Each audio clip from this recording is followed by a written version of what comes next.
Hello and welcome to the Voice Mood. You got singing questions? Well, you've come to the right place. I'm your host, Olivia Peck, your local millennial voice teacher. Yes, I've been a voice teacher for 10 years. I know it doesn't look like it, but I'm old. No, I'm not that old, but I'll prove it. I'll prove it. I wanted to show this off today. My biofreeze for pain. I have neck pain from cleaning my house. So that's proof, guys. That's proof. I've been teaching for 10 years, okay? It's been a while. All right. Well, I've got a great show for you today. A lot of awesome questions came through on the YouTube channel that I want to cover for y'all. And I'm going to take my time going over this stuff. And as you can see, I'm in a new location. All right. The internet was down in my neighborhood, so I drove here. And hopefully this is better. No promises. If anything weird happens, that's why. All right. Let's do some housekeeping. Number one, voice lessons, you can take them. First consultation's free, as you can see on the screen here. You can check those out on my website. Studio class. This is new if you want to dip your toes into voice lessons, but hey, you don't mind a group setting. That's a really good way to get some FaceTime with me and to see where other singers are at, get your questions answered. That's going to be Wednesdays at 7:15 CST. So that's Central Time. And you can reserve your spot on oliviapeck.com. $20 to reserve your spot. Not bad.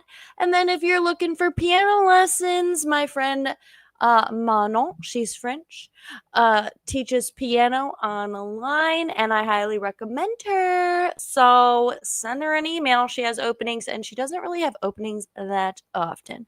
Most importantly, if you have questions, drop them in the chat. I'm going to be answering your questions now from the week. Let's start off with this good one right here, folks. At Chirp asks, "Hi, Olivia. I've recently just noticed that I have a very bad habit of my lower jaw jutting forward when singing, which I'm sure is causing a lot of extra tension. Do you have any suggestions on how to correct that bad habit?"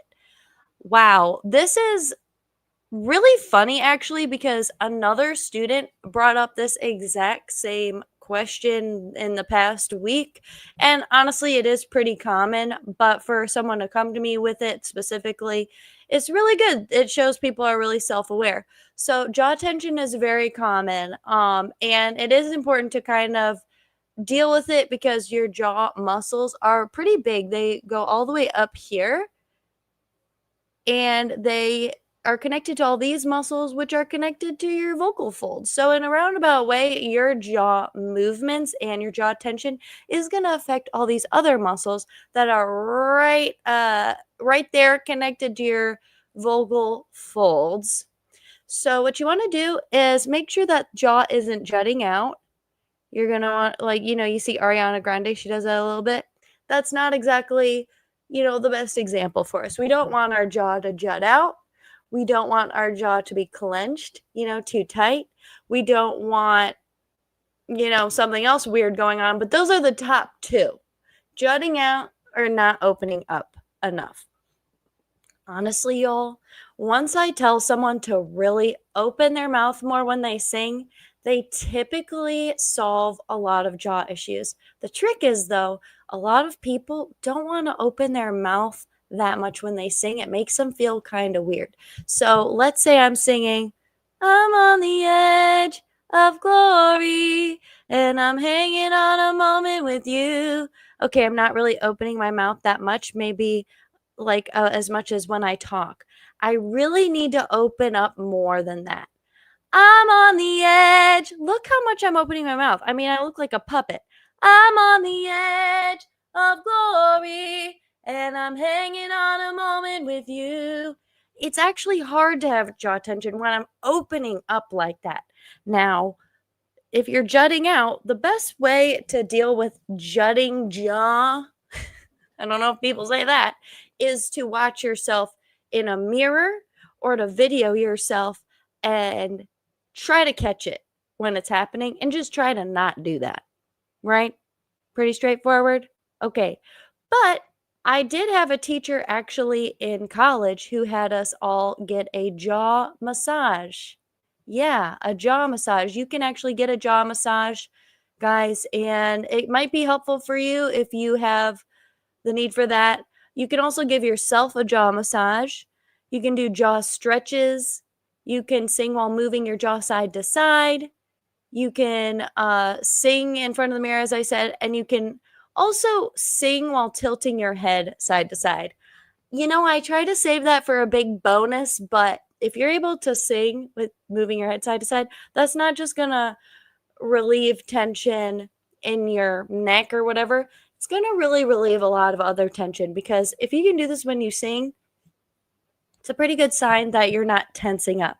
Try it. Try it. It's kind of hard to do.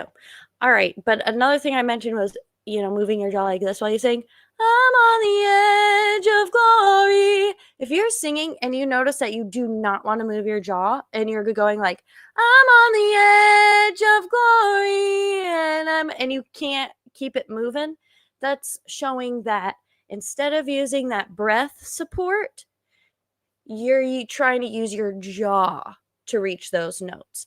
That's typically across the board why we have any tension at all.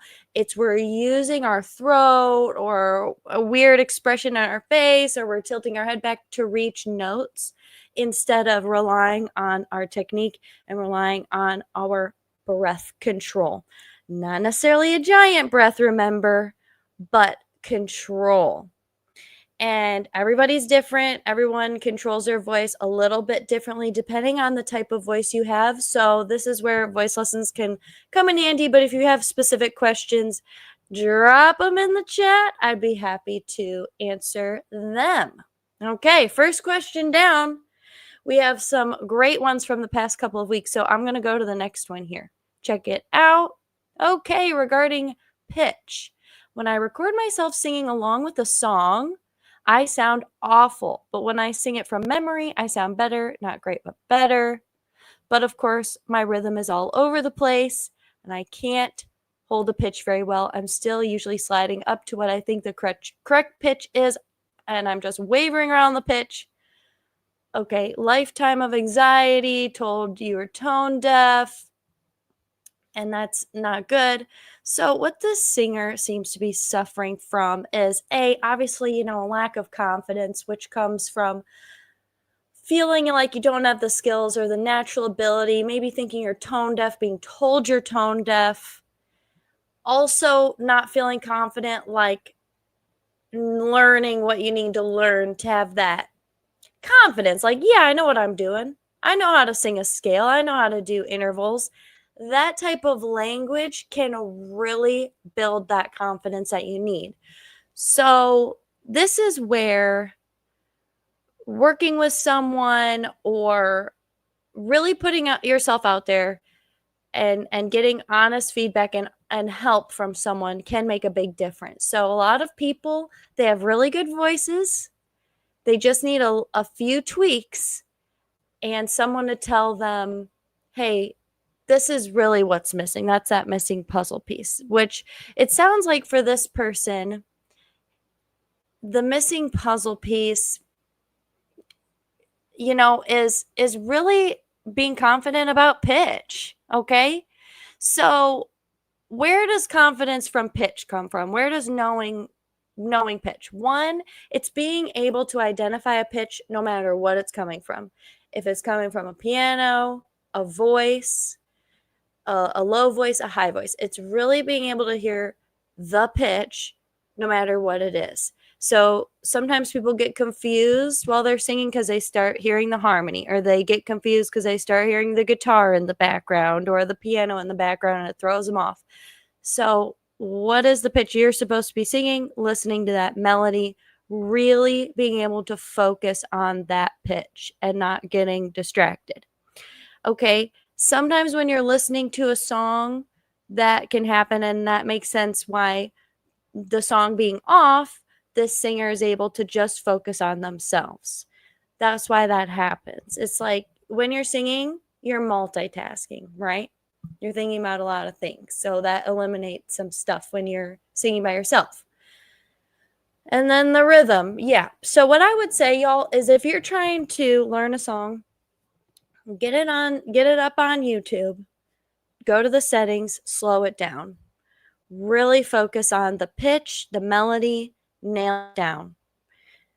Play the song, sing it back. Can you echo the singer? Can you get all the notes right? Or do you notice, ooh, when I sing it back, it's kind of wrong?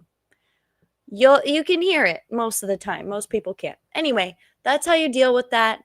And then weaning yourself off of the real music and then trying to sing it with it like a karaoke track and being able to hold your own. It can take time. It can take time. And so just be patient. It takes what it takes. Is giving yourself permission to take it slow at first. And if you really take your time to learn something the first time the right way, it becomes a faster and faster process, especially with something like learning how to sing on pitch. Let's move on to the next question. There's so much we can say about pitch and getting better. The last thing I'll say about that is to really work on exercises. So warm-ups, not just for singing warm-ups, but to really hone that ear training and being able to hear ah hey, really knowing not only what that sounds like to go up a scale and down a scale, but what that feels like in your voice. Okay, then let's go to the next question here. Please make a video on ideal larynx position. Oh my. I'll definitely talk about this on my live Thursday. Okay, the best way I can explain the larynx position, guys, you can kind of see like your larynx go up and down. Can't see it that well, but you can feel it. You can really feel it when you go like, make that choky sound. That's your larynx sliding up.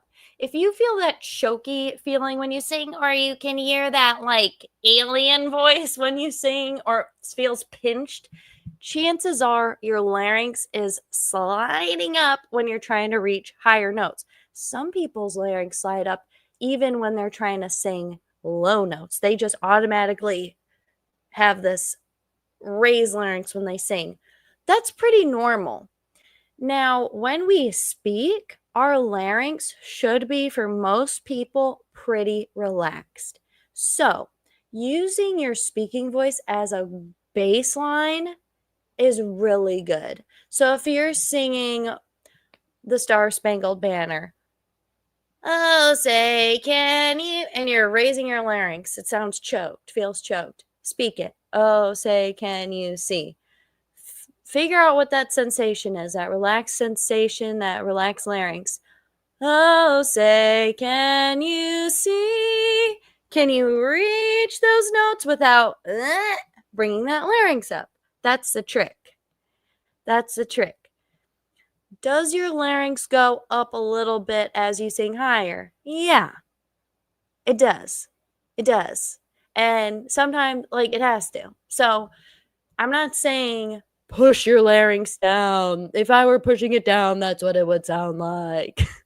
You obviously don't want to sound like that, right? So it does go up a little bit.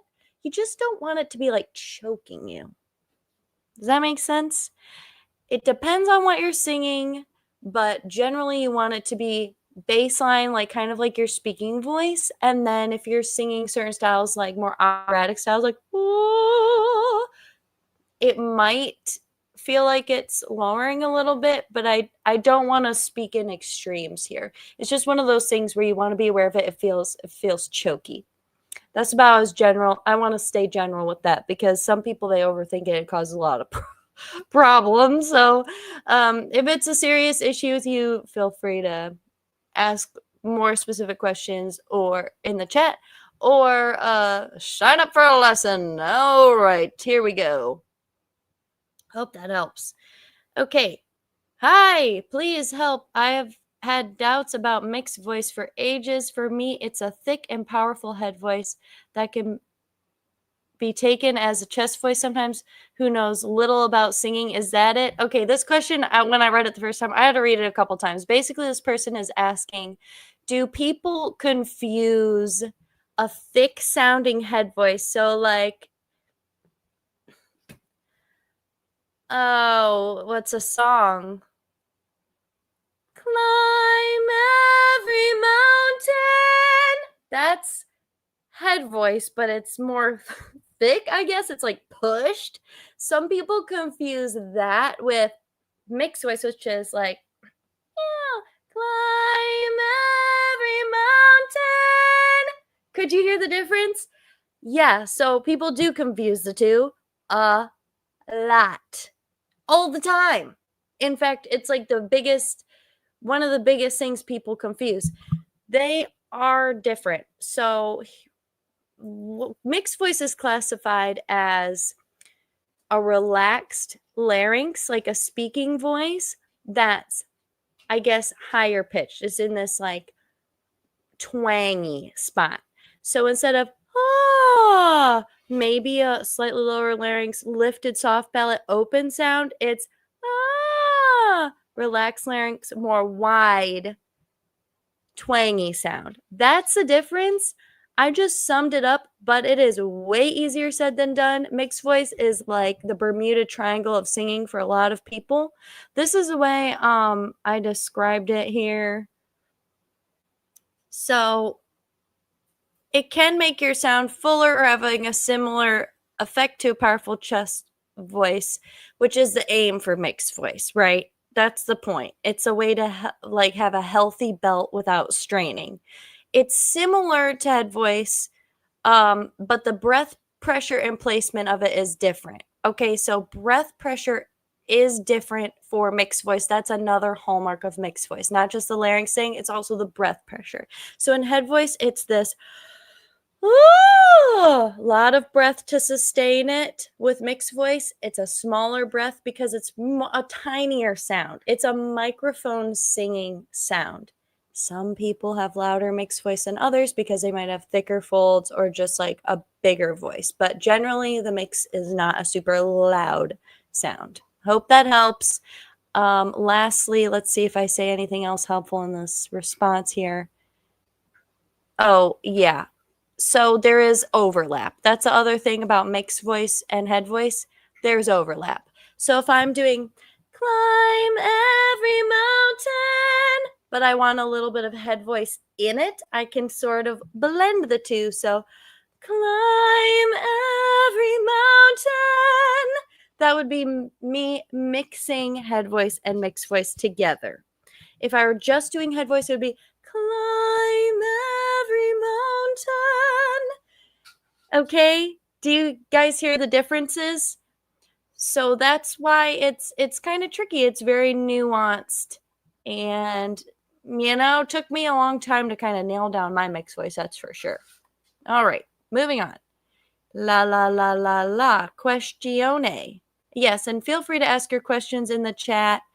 I would love to hear what you're wondering.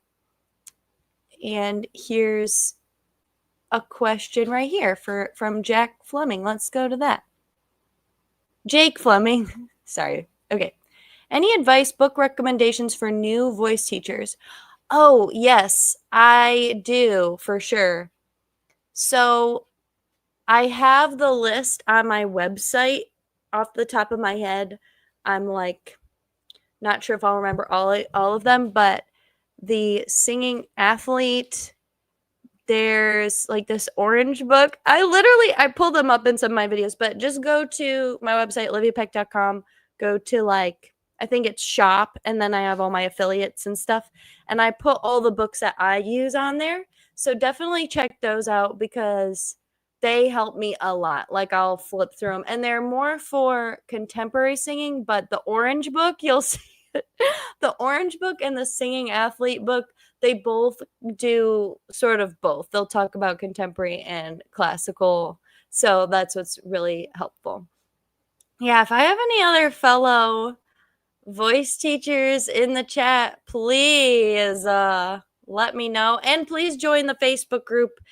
I have other teachers in there as well, and I love to hear your professional opinions because that makes me a better teacher, selfishly, and also everyone in the studio, everyone in the community better. So please join in the fun. All the stuff is, you're so welcome. All the stuff is, and you know, I love variety in teaching style. So all the stuff is, links are in the descriptione. Okay, here's another question about mix. I think I have mix, but the thing is, I don't know my head voice. I think what my head voice is just a breathy falsetto or mix. Yeah. Okay, this is kind of what we were talking about.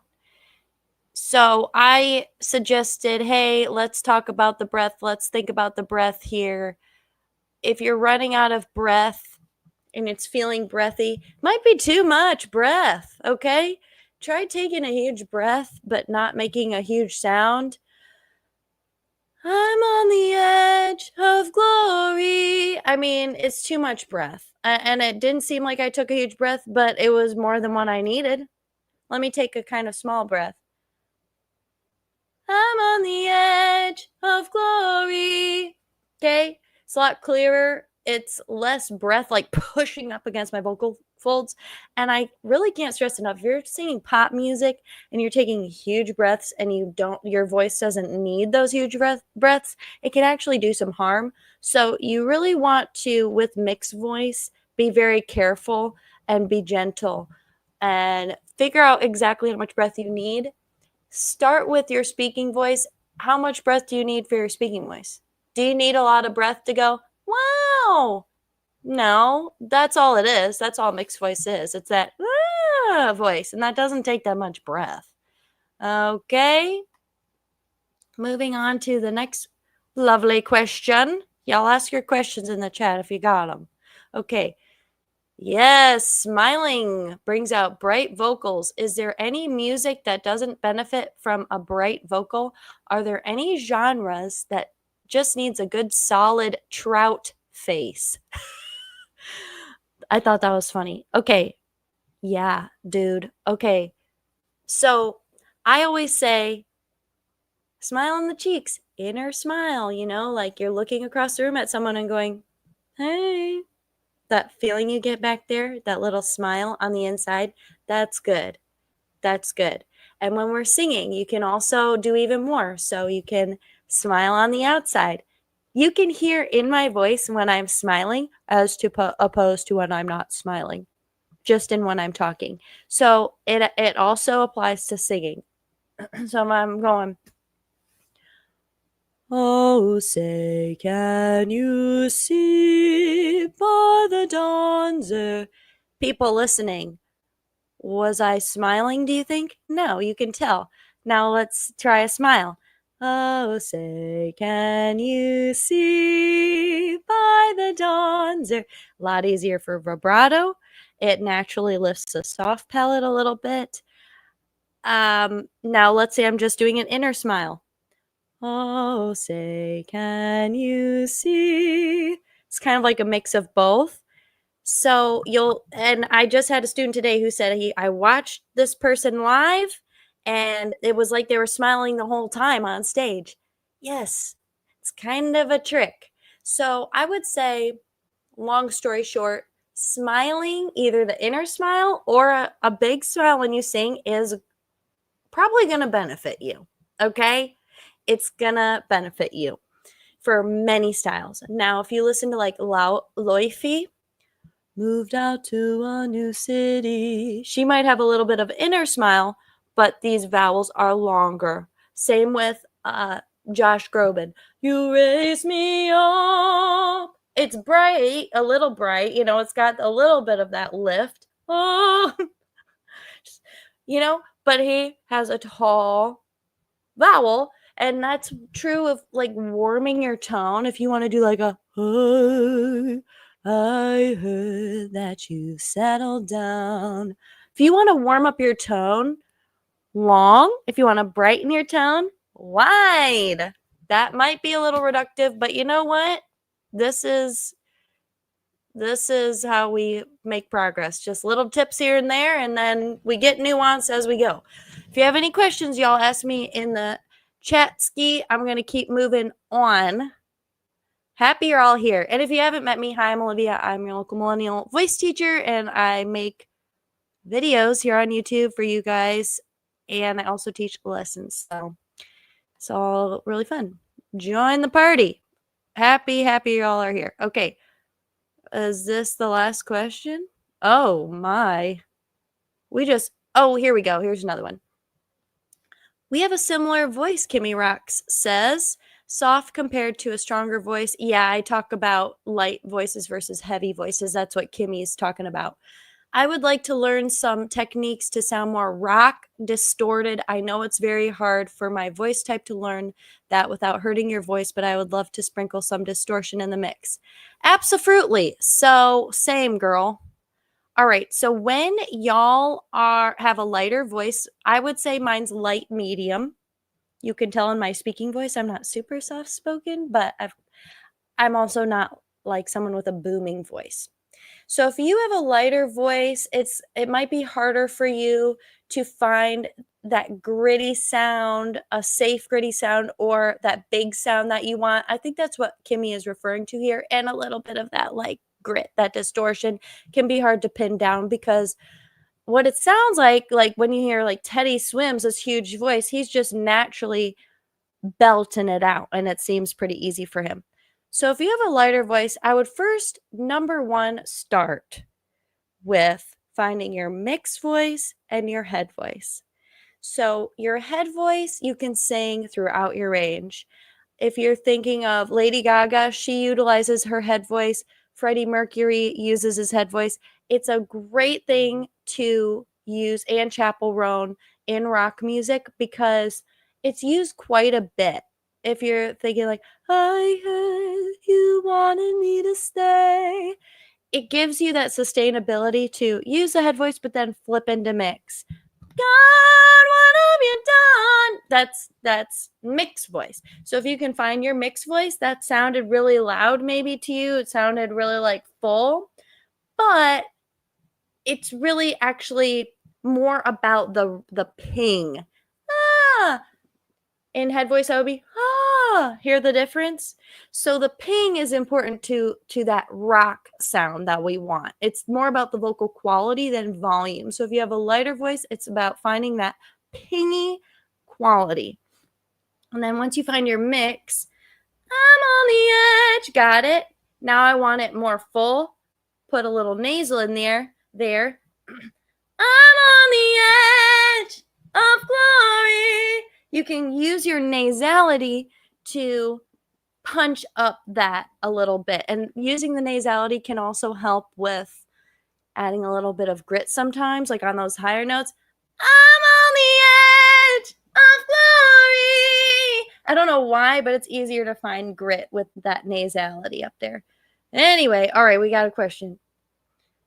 Hi, Chloe. Welcome. Happy you're here. Okay, we've got how do you get into my mix? I'm not sure if I do go into it and it's just weak or if I just can't get into it. Not sure if that makes sense. Is there any good exercises? Yes. So I would say check out my last video on mixed voice was the last one I did. And also check out the rock video. They're both about mixed voice essentially, but if neither of those help, if those exercises don't help in there, and I'll give you one right now, it's going meow, meow, meow, meow, meow. If you can find that clear meow sound, you've got it. Okay? If it sounds like this, meow, meow, meow, meow, meow, there's two things that could be happening. One, your vocal folds might be a little swollen, and then that might be why you can't find your mix for whatever reason. Two, it could be that the air pressure is not quite right.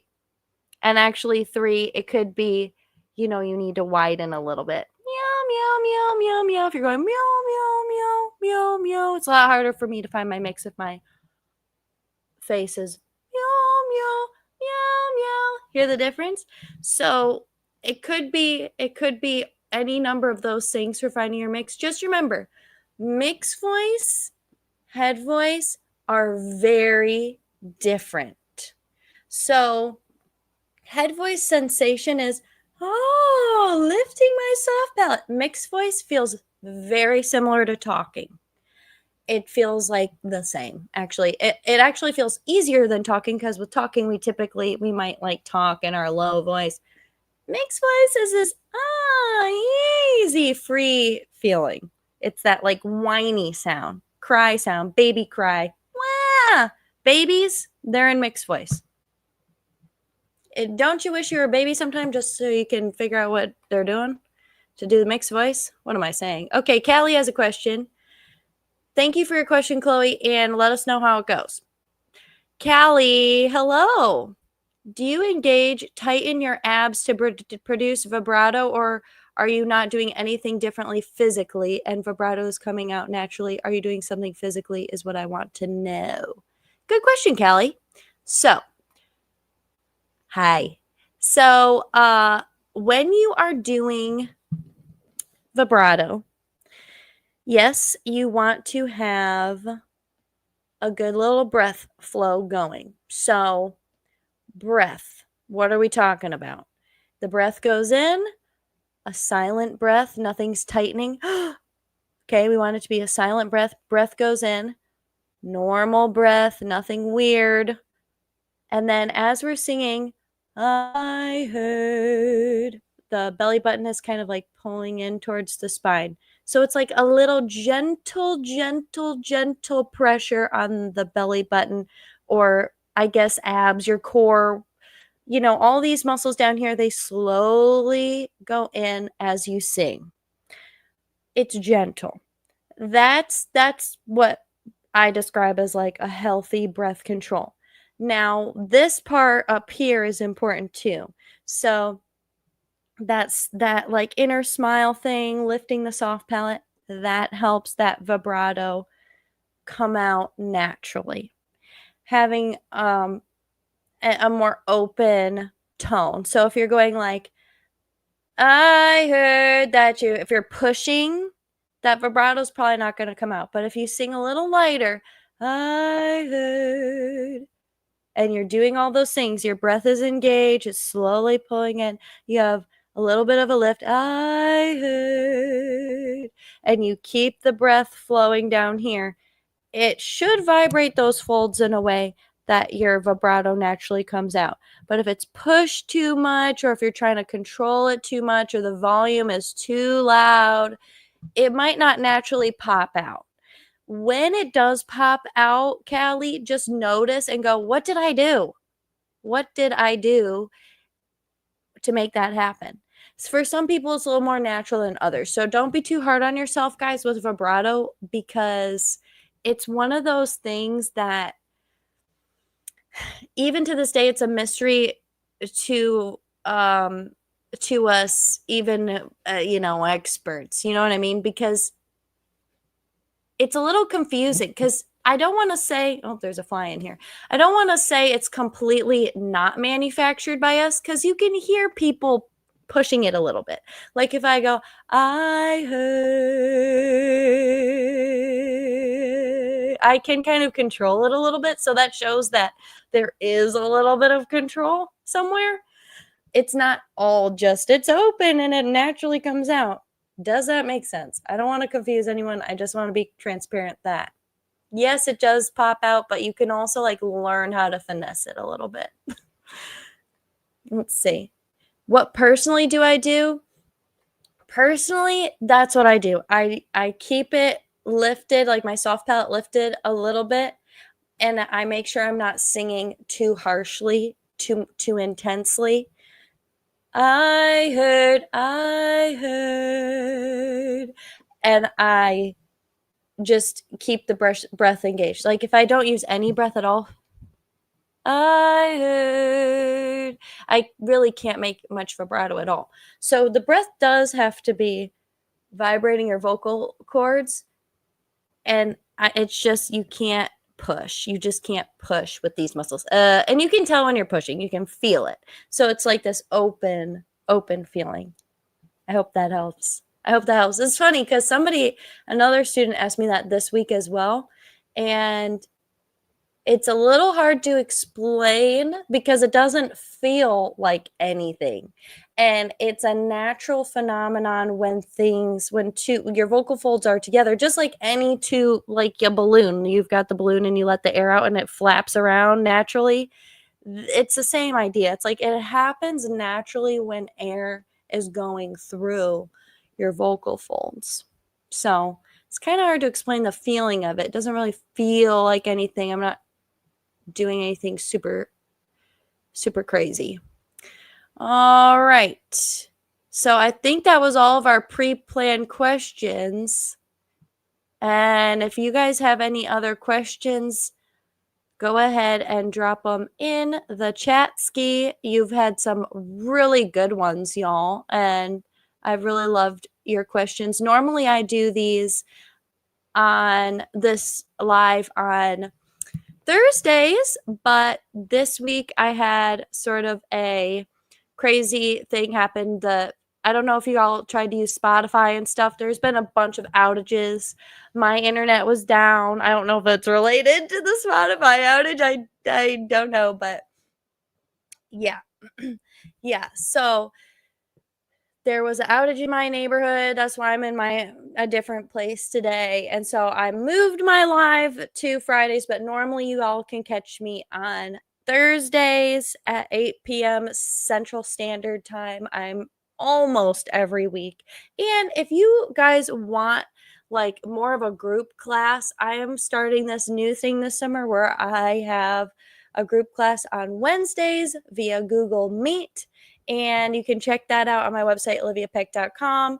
And I do free consultations if you want to delve into voice lessons with me.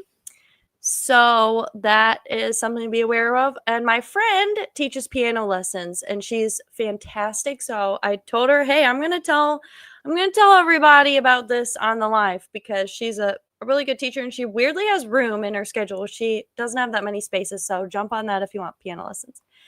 So talking about vibrato today, and yeah, there's some differing opinions about different techniques. If anyone has some funny techniques you've heard out there, I would love to hear what other teachers have told you. And listen, I like to say I do not drink my bottle of haterade before I get on the internet and talk bad about any techniques or teachers because we're all doing our best out here. But there is some like crazy stuff out there and confusing things, and that's totally valid. So if you're struggling to make sense of it all, let me know. Something I noticed, for instance, is, there's some differing advice about belting. Like personally, I don't like to focus on the word belting because we all belt differently. Some people belt with their chest voice. Some people belt with their chest mix. Some people belt with just their mix. Some people do all three. So to conflate, belting with chest voice, it can get confusing for the general public who's never taken voice lessons before. That's where some of this confusion comes from. I saw this post from another voice teacher that was like, singing the mask, who does that anymore? And it's like, well, yeah, I mean, it is kind of an older term, but it can be a helpful visual for some people. You're looking for what's going to stick with a particular singer, Okay, that's my opinion on that. Any questions, guys, about singing or music, feel free to ask. And if you're watching this at a later time, you can ask in the comments, and I will most definitely answer on the next live. We've got a question right here. How can I build my head voice? Hi, love you 3000. Cool name. So when we're talking about head voice, we want to imagine that sensation of a sigh. So, Ah, feel that? Feel how it's different than speaking? Ah. And then when we sing, we want to sustain that sigh. So if we're singing, you know, by the dawn's early light, what so proudly we hail. No, but so proudly we hailed. We want to keep it up there in that sigh voice, that lifted feeling, instead of dropping it. That's the trick with head voice, staying in head voice. Now, the technical what's happening with head voice is our soft palate is lifted as opposed to flat our larynx might be a little lower in head voice. Again, I'm going to be careful with saying that because that might be a little overkill, but it's different than in our speaking voice. Hope that helps.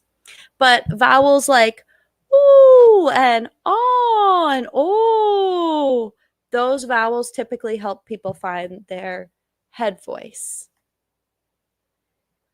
Jake Fleming, hey, thoughts on mechanics behind male falsetto flips like Noah Khan to help heavier voices sing softer in their upper range? Okay, so flips typically are easier when they're flipping, I think, at a register change. So if you can figure out how to place a song in a way that like lends itself to that flip, and I will say it's easier for some than others.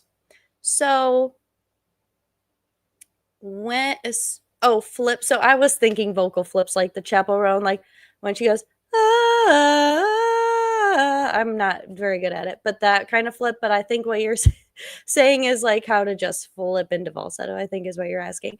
So if you're trying to flip into falsetto and you're a heavier voice, I would say I would really have to hear the person, but if you're concerned about there being like a stark contrast between the falsetto and the rest of the song, see if you can lighten the rest of the song that's not flipping into falsetto, so it's not this stark contrast. So kind of like begin to sing with a little bit of head voice. So if you're singing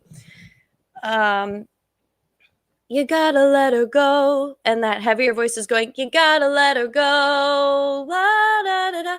It's stark when there's no head voice in it at all. You gotta let her go, and now I'm singing I. So it's not as stark as to, you gotta let her go, and I have this little baby high voice. It's less stark. I do not know if that helps at all, throwing spaghetti at the wall here, but I would say trying to integrate that head voice throughout the range. Throughout the range, it might help to sing lower first because it'll relax the larynx. Maybe singing it down the octave. Sometimes with male falsetto, it's just too high. It's just the song's too high. You got to bring it down. Like once it starts to feel pinched, it's really hard to bring that nice head voice falsetto out for anybody. So I would experiment with the key too. Because it's really hard. Like sometimes I'm with a singer and I'm like, wait, why don't we just lower the song? It's easy to get caught up in trying to sing it in the original key, but if you are working with a true baritone, singing in a very, very tenory song like key, it's like, why are we doing this to ourselves? We don't have to be this way. Yeah, we can bring it down. Thanks, Jake. That's such a good question. These are all great questions. I love talking to you guys about singing, especially to fellow instructors or people who are really curious about voice pedagogy. There's a lot of great stuff out there. Also, Jake and other people might be interested in this. I love, if you want to do a deep dive on technique, especially contemporary singing, definitely check out Matt Edwards of the CCM Vocal Institute, Shenandoah Institute, I think it's called. He has a YouTube channel. He has a really great video on light, medium, and heavy voices. And I really love that video, and it's like an hour long, I think, but it is so worth it. I think it might be more, maybe it's 3 hours. I don't even know. I ate it up. I think I watched it twice. So if you're really into voice pedagogy, it's like a lot of what you need to know. Okay. Okay, so here's further info on this singer here. Say they could belt the note but not sing it softly. So, yes, so definitely still experiment with the key because this is something, but it might be a breath thing also. So sometimes I don't know if their experience is singing full voice like opera or something, but I like to think of the voice as being like this shape. So low notes are more open. And literally the vocal tract, it narrows and it sort of, those vocal cords stretch as you get higher. So if you're trying to sing really high and you're using all this power, this intensity, this breath pressure, it might be too much. If you're singing, trying to sing softly up high, you need less breath pressure, more openness, and less intensity, less volume. If it's really loud, it's not going to be working for you. Yay. Okay, let's see. Next question here, Callie. I'm not tone deaf, but I find it difficult to learn covers and stay on pitch. I find it hard to stay on the right key. I guess I need ear training. Well, first of all, Callie, it's really great that you can hear when you're not on pitch and when you're getting off. That's very, very common. So what I would do is figure out why it's happening. So are you getting off pitch because you can't remember what the pitches are and you're getting derailed? Or are you getting off of the pitch because you're starting to drift, sharp or flat? So if you are singing and you're going like, oh, sorry to use this song again. I'm sorry. Oh, say, can you see by the dawn's early light? You could hear how I was like drooping as I went there. That is just losing connection with the breath, losing placement. So as you sing, you want to try to stay consistent. Oh, okay, so here we go. You drift down into your chest. So for you, Callie, I would, because it's comfortable, yeah, you're very self-aware. So if you know why you're drifting off key, that's good. So just tell yourself as you're singing to stay lifted. Stay lifted. For you, Callie, honestly, the smile trick might work pretty well. So watch yourself in the mirror and sing your song and keep it lifted. Keep that smile. At least in your cheeks. You don't have to do like a wide smile, but keep it lifted in your cheeks and watch yourself in the mirror. Because chances are when you drift in your chest, you also do some other stuff. You probably like don't open your mouth as much. You probably, droop maybe down here. I'm not sure, but chances are there's something physical happening as well. Anyway, let me know what you think. And the video I recommend, I don't remember what it's called, but it's Matt. Just look up Matt Edwards on YouTube and CCM. And I know I have a playlist of videos that mention it as well. It's the Find Your Sound playlist, and I talk about how to find your sound, and one of them is on light, heavy, medium voices, and it references Matt Edwards in that whole thing. in that video. Yeah, so if you have a light versus medium versus heavy voice, it's going to be a different technique for you, and that's why singing is very individualized. All right, y'all. Any questions, burning questions before we call it today? I've had a really good time talking to y'all about singing. This has been a really fun one for me, and I'm very grateful for all of you being here and all of my students. I'm so glad. Yeah, it's been a great week of lessons, and I'd be happy to have some of y'all in the studio if you wish to join us. Just know that if you want to join the studio class on Wednesday, you can just go to oliviapeck.com and reserve your spot. There's only 20 spots available, and I already have 2 signed up. But, there's definitely going to be a lot of room for you guys. So if you're interested, check it out. But there will be many, many opportunities to join in the future. Thanks, Retro Electrical. Yeah, y'all have been so fun. Thank you so much. All right. Well, this has been a great live.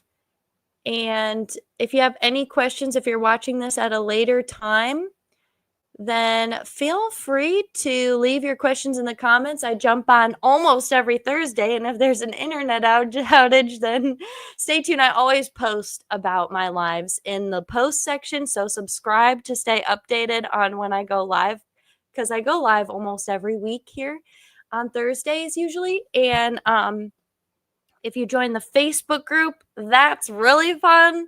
That's like daily little things I post in there, and I post when I'm going live, and I have some other teachers in that group and lots of people from all over the world. So it grows by the week. There's new people, and it's really fun. All ages, pretty much adults, 18 up, but it's really fun. So anyway, thank you. And one last question to close us out, Callie West. This is a really good question because it's near and dear to my heart. So Callie asks, if you're listening over and you're not watching, were you born such a great singer, or how long did it take for you to get so good? That's really kind of you to say, first of all, but I was not born a super great singer. I was born loving to sing, but I was not born a great singer. And for a long time, I could only really sing in head voice or chest voice. And I could not belt or anything until probably after college. I went to school for opera and music education. And I also studied jazz in college. And then it wasn't until I became a professional teacher and I had some male students, some tenor students who were singing in bands, that I had to actually figure out how contemporary singing worked, which is very opposite from a lot of classical techniques, and I just had to figure it out. So it took a while. It took probably the past 10 years for me to find like my contemporary, my pop voice, but I have been singing my entire life. But I didn't start out super good.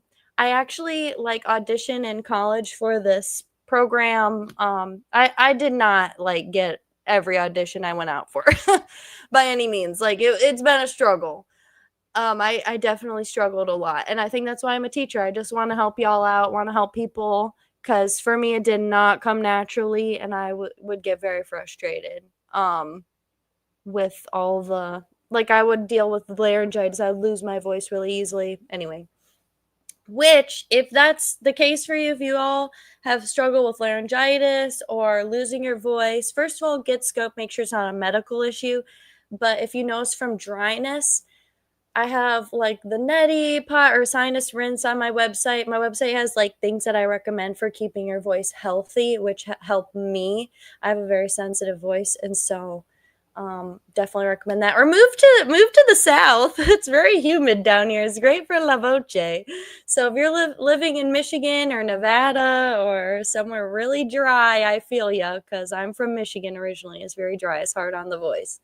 So anyway, okay, I rambled on, but I had a great time talking to y'all, and please ask your questions anytime. I also accept voice memos, so on my website. So if you want to just send me a voice memo, you can do that there. Okay, bye, y'all. Bye.